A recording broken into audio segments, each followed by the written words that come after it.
Now my dear students, आपको इसके पहले लेक्चर्स में मैंने ये बताया कि डिबेंचर्स को आपने एट पर इशू किया तो एट पर पेमेंट किया, डिबेंचर एट पर इशू किया, डिबेंचर्स को एट प्रीमियम पेमेंट किया। अब हम लोग बात करने वाले हैं कि issue of debenture at premium and redemption at पर।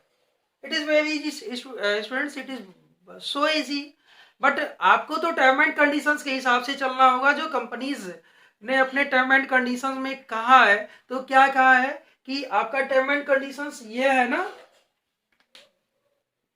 कि इशू एट प्रीमियम, तो जाहिर सी बात है bank account debit to debenture, percentage debenture application and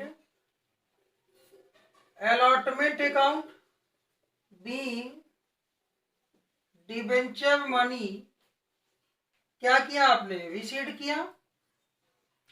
फिर क्या, इसको कैपिटल अकाउंट में एंड प्रीमियम अकाउंट में ट्रांसफर कर लो, क्योंकि प्रीमियम पर इशू किया है तो इसमें दोनों पैसे आपको मिल गए हैं।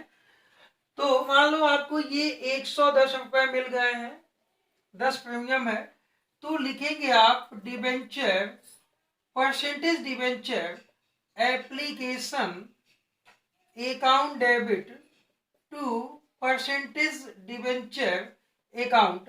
तो यहाँ 100 रुपए ले जाओगे और to premium on issue of debenture account 10 रुपए। तो ये आपका 110 रुपए क्या हो गया, ट्रांसफर कर लिया। आप नरेशन लिखेंगे भी amount of debenture transferred to debenture account and amount of premium transferred to premium on redemption of debentures account। आपने लिख लिया। पेमेंट की बात आती है, पेमेंट क्या है, यानी redemption एट पर है, तो पर की कोई खास बात नहीं है, आप ड्यू कीजिए एंड पेड कीजिए। तो लिखेंगे परसेंटेज डिबेंचर अकाउंट डेबिट, कितना पेमेंट करना भाई, 100 रुपए। मैंने इनसे क्या प्रॉमिस किया था कि इनको पेमेंट मैं ऐड पर करूंगा। कंपनी किसी घाटे और मुनाफे पे पेमेंट नहीं करने वाली, कंपनी इनको 100 रुपए का है तो 100 रुपए पेमेंट करने वाली है। तो debenture account debit to percentage debenture holders account 100 रुपए। और फिर क्या किया, पेमेंट कर दो। यहां लिखो being amount due, being amount due, और फिर पेड कर दो।